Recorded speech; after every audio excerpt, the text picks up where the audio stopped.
Dans cet exercice, nous avons ici une fonction f définie sur i 3, 4 par f de x égale x au cube moins 12x plus 1. Alors on va d'abord parler de cet exercice de manière générale. Ici nous avons une fonction, c'est une fonction du troisième degré.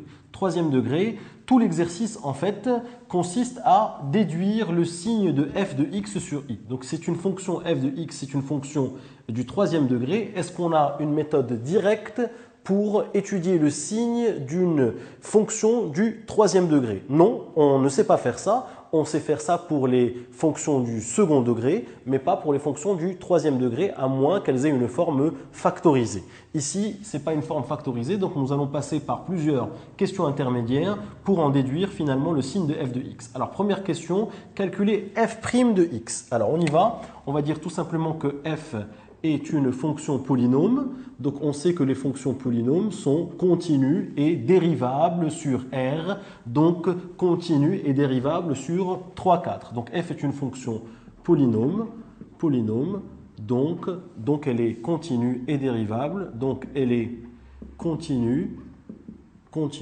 et dérivable sur R et donc sur I. Dérivable sur R et donc sur 3, 4. Alors, on doit dire qu'elle est dérivable avant de la dériver. Donc, allons-y maintenant.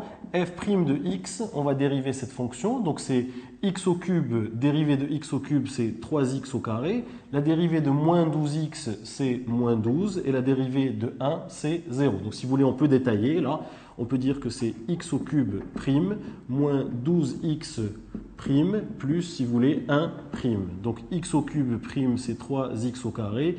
12x prime, c'est moins 12. Et plus 1 prime, c'est la dérivée de 1, c'est 0. Donc la dérivée, finalement, c'est 3x au carré moins 12. Alors, deuxième question, on nous demande d'étudier le signe de f' de x sur i. Donc la dérivée ici est un polynôme du second degré, il faut étudier son signe. Je vous rappelle que pour étudier le signe d'un polynôme du second degré, il faut trouver les valeurs qui l'annulent, c'est-à-dire les racines du polynôme du second degré. Donc il faut étudier le signe de ce polynôme, il faut d'abord trouver ses racines. Alors on va trouver ses racines rapidement. Comment va-t-on faire? Eh bien on va résoudre l'équation 3x carré moins 12 égale 0. Ce n'est pas la peine ici de passer par le delta, puisqu'il n'y a pas de b, c'est-à-dire le b est égal à 0. Donc on va tout simplement dire que x carré est égal à 12 sur 3 est égal à 4.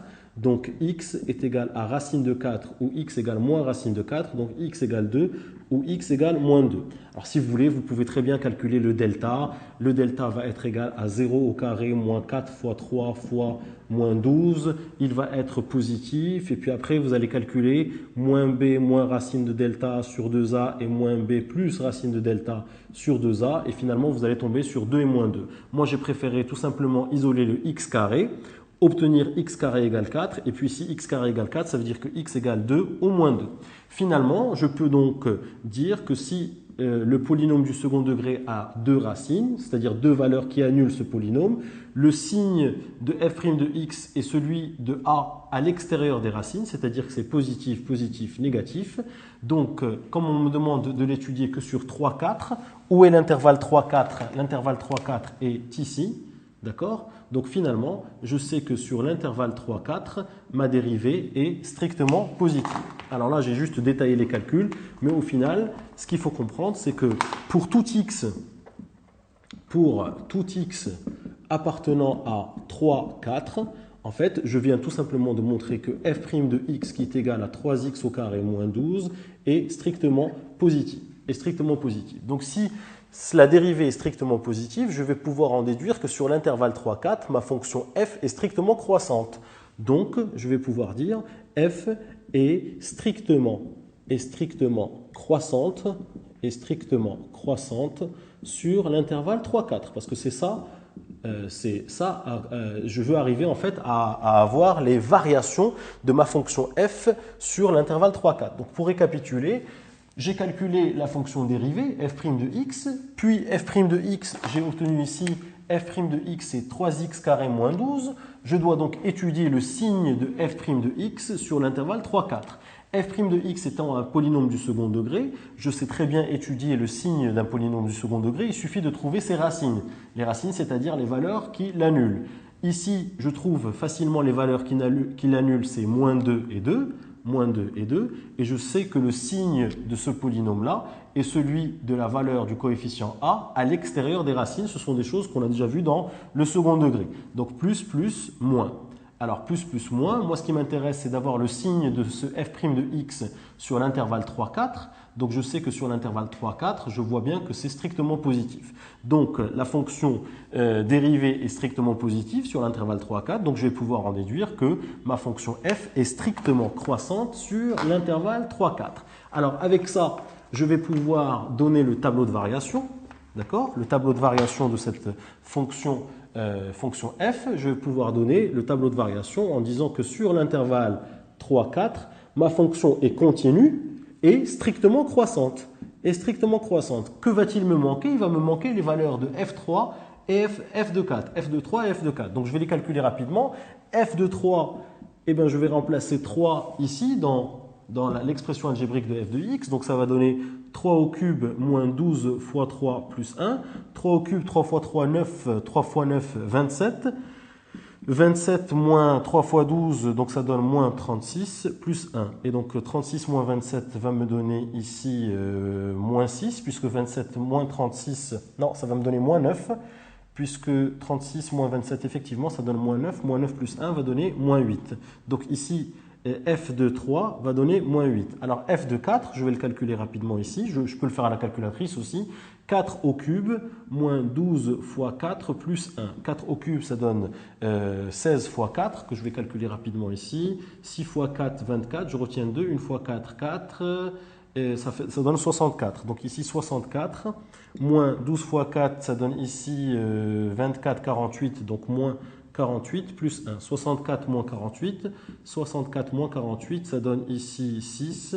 Et 6 moins 5 donne 1, donc ça donne 16. Et 16 plus 1 donne 17. Donc là, f de 3 est égal à moins 8 et f de 4 est égal à 17. Bien sûr, vous aurez pu faire ces calculs à la calculatrice. Moi, je n'ai pas de calculatrice ici, donc je les fais de tête. Enfin, je pose les opérations. Et donc, je trouve ici, finalement, les variations de ma fonction f sur l'intervalle 3, 4. Regardez, nous sommes sur l'intervalle 3, 4. D'accord ? J'ai calculé la dérivée, j'ai étudié le signe de la dérivée, j'ai montré que la dérivée était strictement positive sur cet intervalle 3, 4. Donc, ça veut dire que ma fonction est strictement croissante sur l'intervalle 3, 4. Et j'obtiens le tableau de variation en complétant ici. F de 3 va me donner moins 8 et f de 4 va me donner 17. Alors, qu'est-ce que je remarque ici? Je vois que ma fonction est strictement croissante et comme c'est une fonction polynôme, elle est aussi continue sur 3, 4. Continue et strictement croissante. Continue, strictement croissante. La valeur de l'image de 3, c'est moins 8 et l'image de 4, c'est 17. Donc je vois bien que l'image de 3 est négative et l'image de 4 est positive. Ça veut dire quoi? Ça veut dire que par théorème ici, je vais nécessairement passer par 0. Pour aller de moins 8 à 17, la fonction est strictement croissante et elle est continue, donc je vais nécessairement passer par 0 à un certain moment que je vais appeler ici alpha. Donc ça veut dire que pour la question 4 ici, montrer que l'équation f de x égale 0 possède une solution unique sur i, et bien je vais pouvoir le dire par théorème tout simplement en disant ici, f est continue et strictement croissante, f est continue, c'est hyper important de dire continue, et strictement croissante, strictement croissante sur l'intervalle 3-4. Or, f de 3 égale moins 8 et f de 4 égale 17. D'accord? Ils sont de signes contraires. Donc, je vais pouvoir dire tout simplement ici, donc l'équation f de x égale 0. F de x égale 0 admet une unique solution alpha, on va l'appeler alpha appartenant tout simplement à 3-4 ouvert. Appartenant à 3-4 ouvert. Donc voilà, l'équation f de x égale 0 admet une unique solution alpha appartenant à 3-4. Alors maintenant, question petit 5, en déduire le signe de f de x sur l'intervalle i. Eh bien c'est très simple, regardez ici, de 3 à alpha, je suis négatif parce que je vais de moins 8 à 0. Donc ici, si vous voulez, de 3 à alpha, je suis négatif. Et de alpha à 4, on est positif puisqu'on est en fait au-dessus de l'axe des abscisses, puisque toutes les valeurs qui sont comprises entre alpha et 4, leurs images seront positives. Donc là, je vais pouvoir tout simplement en déduire le signe de f de x sur l'intervalle 3, 4. Si vous voulez, je vais le mettre ici. Regardez, je vais le mettre ici. Je vais mettre le tableau de signes ici, si vous voulez. Regardez, je vais le faire ici, le tableau de signes. Donc, hop, tableau de signes. X, 3, 4. Ça s'annule pour alpha. D'accord? Ça s'annule pour alpha. F de alpha égale 0, puisque j'ai montré que l'équation f de x égale 0 admettait une unique solution alpha sur l'intervalle 3, 4. Et puis, pour toutes les valeurs qui sont entre 3 et alpha, f de x est négatif, et puis pour toutes les valeurs qui sont entre alpha et 4, f de x est positive. Alors bien entendu, dans cet exercice, on n'a pas la valeur de alpha et on ne nous a même pas demandé de donner une valeur approchée de alpha. Tout ce qu'on sait, c'est que alpha est unique et est compris entre 3 et 4, c'est-à-dire que l'équation f de x égale 0 admet une unique solution alpha comprise entre 3 et 4. Pourquoi? Parce que l'image de 3 est égale à moins 8, c'est négatif. L'image de 4 est égale à 17, c'est positif. Et ma fonction f est strictement croissante, elle est continue et strictement croissante sur l'intervalle 3, 4. Donc par théorème, je vois bien que l'équation f de x égale 0 va admettre une unique solution alpha comprise entre 3 et 4, et ce qui va me permettre d'avoir ce fameux tableau de signes de la fonction f sur l'intervalle 3, 4. Donc voilà pour cet exercice classique sur la continuité.